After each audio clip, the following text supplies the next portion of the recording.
Dear students, welcome back. Start करते हैं concrete technology का नेक्स्ट लेक्चर, जिसमें हम कवर करेंगे क्वेश्चन नंबर 31 से लेकर 45 तक। क्वेश्चन नंबर 31 में पूछा है कि कोई मैसिव डैम कंस्ट्रक्ट करना है तो कौन सी टाइप की सीमेंट यूज की जानी चाहिए। तो मैसिव स्ट्रक्चर्स में लोहेट सीमेंट यूज की जाती है। उसका रीजन ये है कि जो हीट ऑफ हाइड्रेशन होती है, जो हीट रिलीज होती है, वो कम होती है, इसमें स्लो भी होती है और कम भी होती है। अगर मैसिव स्ट्रक्चर है, हीट ऑफ हाइड्रेशन है वो ज्यादा हुआ, तो उस केस में क्रैक्स आ सकते हैं, क्योंकि हीट को रिलीज होने के लिए स्पेस नहीं मिल रहा है। जैसे कि ये कोई थिन स्ट्रक्चर है तो यहाँ से हीट रिलीज हो रही है, बट कोई मैसिव स्ट्रक्चर है तो इधर हीट को बाहर निकलने के लिए स्पेस नहीं मिलेगा और अंदर ही अंदर इतना हीटअप हो जाएगा, इतना ज्यादा टेम्परेचर हो जाएगा कि क्रैक्स आ सकते हैं। और लो हीट सीमेंट बनाने के लिए C2S का कंपोनेंट जो प्रोपोर्शन है वो ज्यादा रखा जाता है, C3S और C3A का प्रोपोर्शन है वो कम कर देते हैं। इस टाइप की सीमेंट को बोलते हैं लो हीट सीमेंट। तो इसका आंसर यहाँ पे ऑप्शन सी हो जाएगा। नेक्स्ट है क्वेश्चन 32। क्वेश्चन 32 में पूछा है कि थिन स्ट्रक्चर है, कोई थिन आरसीसी स्ट्रक्चर है, तो कौन सी सीमेंट वहां पर अवॉइड करनी चाहिए। तो पोर्टलैंड स्लैग सीमेंट है, जो ब्लास्ट फर्नेस स्लैग सीमेंट है, इसको अवॉइड करना चाहिए। ब्लास्ट फर्नेस स्लैग सीमेंट होती है, इसमें जो ओपीसी है वो जिप्सम और ग्रेनुलेटेड ब्लास्ट फर्नेस स्लैग है, उनको सुटेबल प्रोपोर्शन में ग्राइंड किया जाता है और उसको मिक्स किया जाता है अच्छे से। इसका बेनिफिट ये होता है कि ये काफी सारे क्लोराइड्स को, सल्फेट्स को, जो water containing excess amount of sulphates हैं, एल्कली मेटल्स हैं, इन सब के लिए रेजिस्टिव कैपेसिटी बढ़ जाती है सीमेंट की। और इसको डिसएडवांटेज ये है कि एक तो इसकी अर्ली स्ट्रेंथ है वो काफी लो होती है, क्योंकि स्लो सेट होती है। तो इसको कहीं पर भी आरसीसी वर्क है वहां पर हम नहीं यूज कर सकते, क्योंकि बहुत ही ज्यादा टाइम लगेगा इसको सेट होने में, इसको स्ट्रेंथ गेन करने में। तो फॉर्म वर्क को हम तब तक नहीं हटा सकते और आगे का कंस्ट्रक्शन हम नहीं कर सकते। और इनिशियल सेटिंग टाइम है वो काफी ज्यादा है, तो कोई इमरजेंसी या रिपेयर वर्क हम वहां पर भी इसको यूज नहीं कर सकते। तो ये सीमेंट है, ये अवॉइड करनी चाहिए। नेक्स्ट है क्वेश्चन 33। क्वेश्चन 33 में एयर एंट्रेंड सीमेंट के रिगार्डिंग स्टेटमेंट दिए गए हैं। एयर एंट्रेंड सीमेंट है, ये जो नॉर्मल सीमेंट है उसमें एक एडमिक्सचर कुछ यूज कर दिया जाता है, जिसकी वजह से उसमें कुछ एयर के छोटे छोटे बबल्स की फॉर्म में एयर रहती है, बहुत ही स्मॉल बबल्स की फॉर्म में एयर रहती है, और उसके कारण इसकी वर्केबिलिटी अच्छी हो जाती है, क्योंकि ये जो बबल्स है इसके अराउंड एग्रीगेट्स का सीमेंट का मूवमेंट होता है वो काफी स्मूथ होता है, क्योंकि ये एज ए बियरिंग एक्ट करता है। तो सेग्रीगेशन और ब्लीडिंग की प्रॉब्लम कम हो जाती है। जो वेदरिंग का रेजिस्टेंस है वो भी इसका अच्छा होता है। इसका रीजन ये है कि जो बहुत ही लो टेम्परेचर में कंक्रीट होती है, फ्रीजिंग और थॉइंग जिसको बोलते हैं, उस केस में कंक्रीट क्रैक होने लग जाती है, क्योंकि कंक्रीट के अंदर जो भी वाटर के पार्टिकल्स हैं वो जब भी फ्रीज होने लगेंगे तो उनको ज्यादा स्पेस चाहिए, क्योंकि आइस का वॉल्यूम है वो वाटर के वॉल्यूम से ज्यादा होता है। तो इनको ज्यादा स्पेस चाहिए, तो एक्सपांड करना चाहेंगे। एक्सपांड करने के लिए आसपास की जो कंक्रीट है उस पर प्रेशर लगाएंगे और क्रैक आ जाते हैं।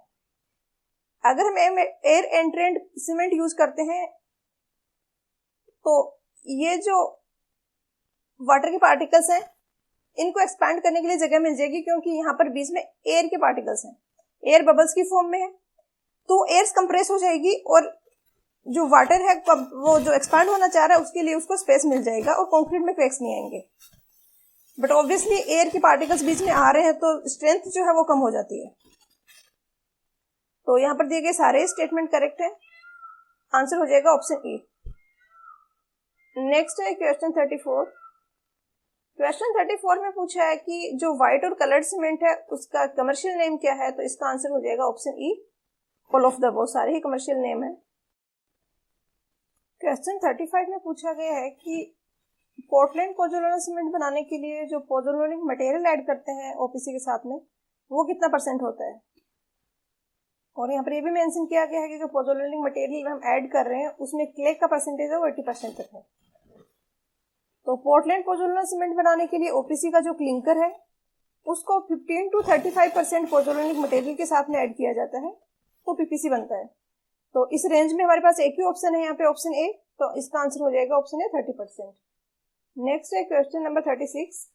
क्वेश्चन नंबर 36 काफी आसान है, सबको पता ही है, आप लोगों को याद रहता होगा इतना तो, कि CaCl2 है सबसे कॉमन एक्सीलेटर है जो कि बढ़ाता है सेटिंग को, हार्डनिंग के प्रोसेस को फास्ट करता है, और रिटार्डर है वो जिप्सम है।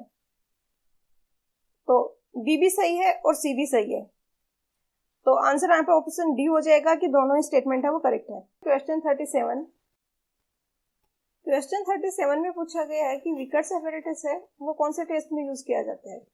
तो कंसिस्टेंसी टेस्ट और सेटिंग टाइम टेस्ट दोनों ही विकर्ट्स एपैरेटस से किए जाते हैं। जो निडल यूज की जाती है वो डिफरेंट है, बट इंस्ट्रूमेंट है वो सेम है। तो इसका आंसर है वो बी और डी दोनों ही करेक्ट है। काफी जगह वेबसाइट्स में, बुक्स में इसका आंसर आपको सिर्फ बी दिया हुआ मिलेगा, जो कि सही नहीं है, क्योंकि दोनों करेक्ट है, बी और डी। फाइनेस टेस्ट है या तो सीव से किया जाता है, जिसमें 90 माइक्रोन की सीव यूज की जाती है, और या फिर एयर परमेबिलिटी टेस्ट होता है, उससे फाइनेस पता की जाती है। साउंडनेस मेजर करने के लिए एक तो ली टेस्ट होता है, जिससे भी जो फ्री लाइम की वजह से साउंड अनसाउंडनेस है वही मेजर की जा सकती है। और ऑटोक्लेव टेस्ट है वो मैग्नीशिया और फ्री लाइम दोनों की वजह से जो साउंडनेस है उसको मेजर कर लेता है। नेक्स्ट है क्वेश्चन 38। क्वेश्चन 38 में पूछा है कि विकट जो अपैरेटस है उसका प्लंजर होता है, उसका डायमीटर 10 mm है और उसकी लेंथ कहाँ से कहाँ तक वेरी करती है। तो इसके रिगार्डिंग ये कोड है, इससे रिलेवेंट IS 55131996, इसमें इस इंस्ट्रूमेंट के बारे में गिवन है और डायमेंशंस का ये डायग्राम यहाँ पर दिया हुआ है निडल का, और ये यहाँ पर प्लंजर दिया है। तो प्लंजर है उसका जो लेंथ है वो 50 mm से +-1 हो सकता है, मतलब 50 mm से -149 से लेके 51 तक हो सकता है। तो यहाँ पर ऑप्शन दिए हैं 40 to 50, 50 to 60। तो इस टाइप के क्वेश्चन हम एग्जाम पॉइंट ऑफ से इम्पोर्टेंट नहीं है, क्योंकि इस टाइप के क्वेश्चन करेक्ट नहीं है। तो फिर या तो बोनस होंगे, आप जो एग्जैक्ट करेक्ट इन्फॉर्मेशन है 50 mm वो याद रखें, या तो एक ही ऐसा ऑप्शन होगा जिसमें 50 mm होगा। अब यहाँ पे इसमें 50 mm आ रहा है, इसमें 50 mm आ रहा है, तो ये क्वेश्चन सही नहीं है। और 60 तक नहीं होता, ये 49 to 51 की रेंज में कुछ वैल्यूज हो सकती हैं। तो इस टाइप के क्वेश्चंस को आप स्किप कर सकते हो। क्वेश्चन 39 में दिया है कि 1500 ग्राम सीमेंट है वो रिक्वायर्ड है to have a cement paste of 1875 gram. काफी सारी ऐसी बुक्स वेबसाइट हैं जहाँ पे सीमेंट का नहीं लिखा हुआ, वाटर लिखा हुआ 1500 ग्राम। तो आप खुद सोचोगे 1500 ग्राम वाटर है, उसमें 375 ग्राम जो इनका डिफरेंस है वो अगर सीमेंट ऐड करेंगे तो ये तो एक लिक्विड ही रहेगा, कोई पेस्ट नहीं बनेगा। तो ये मिस्टेक है। यहाँ पे एक सीमेंट है 1500 ग्राम, टोटल 1875 है, इट मीन्स वाटर हो गया, इन दोनों का जो डिफरेंस है 375, और परसेंटेज ऑफ वाटर पूछा गया है तो ये होता है WC रेशियो पूछा है। तो वाटर का 375 है डिवाइडेड बाय सीमेंट, सीमेंट है 1500, तो ये आ जाएगा 25%, जो कि गिवन है ऑप्शन सी में। नेक्स्ट है क्वेश्चन नंबर 40। क्वेश्चन नंबर 40 में सीमेंट पे जो कंप्रेसिव स्ट्रेंथ टेस्ट किया जाता है उसके रिगार्डिंग को स्टेटमेंट दिए हैं और पूछा है कि यहाँ पर इनकरेक्ट स्टेटमेंट कौन सा है। स्टेटमेंट ए में दिया है कि सीमेंट और स्टैंडर्ड सैंड मोटार है वो यूज करते हैं, इसका रेशियो लिया जाता है 1:3 लिया जाता है। तो इस टेस्ट का ये बेसिकली प्रोसीजर होता है, 550 ग्राम स्टैंडर्ड सैंड ली जाती है, इनोर सैंड 185 ग्राम है वो सीमेंट होती है। तो रेशियो 1:3 है सीमेंट और सैंड का, जो कि यहाँ पर भी सेम दिया गया है। तो स्टेटमेंट ए करेक्ट है। उसके बाद इसको अच्छे से मिक्स करके इसमें वाटर ऐड किया जाता है और क्वांटिटी ऑफ वाटर है वो P/4 + 3% होगा, और P यहाँ पे percentage of water required for standard consistency है। तो ये सेम चीज स्टेटमेंट बी में दी गई है, तो ये भी करेक्ट हो गया। सी में दिया है कि क्यूब माउल्ड हम इसका बनाएंगे, उसकी जो डायमेंशन है वो 10 semi by 10 semi by 10 semi होगी। तो ये स्टेटमेंट गलत है, क्योंकि ये जो क्यूब होते हैं इनके एक फेस का एरिया होता है वो 50 सेंटीमीटर स्क्वायर होता है, और इनकी जो डायमेंशन होती है, साइड होती है, वो 7.06 की होती है, ताकि 7.06 बाई 7.06 ये 50 सेंटीमीटर स्क्वायर हो जाए। तो ये स्टेटमेंट गलत हो गया। डी में दिया है कि ये जो माउल्ड्स होते हैं इनको 50% रिलेटिव ह्यूमिडिटी में रखा जाता है, तो इनको 90% रिलेटिव ह्यूमिडिटी में रखा जाता है 24 आवर्स के लिए। तो स्टेटमेंट डी भी इनकरेक्ट है। ई में दिया है कि सबमर्ज टैंक में रखते हैं वाटर में माउल्ड्स को क्योर करने के लिए, और उसका टेम्परेचर 27 ±2 डिग्री सेंटीग्रेड होना चाहिए। तो ये स्टेटमेंट करेक्ट है। तो बेसिकली कोई करेक्ट आंसर इसका बन नहीं रहा एग्जाम पॉइंट ऑफ व्यू से, ये दो स्टेटमेंट यहाँ पे रॉन्ग हो रहे हैं।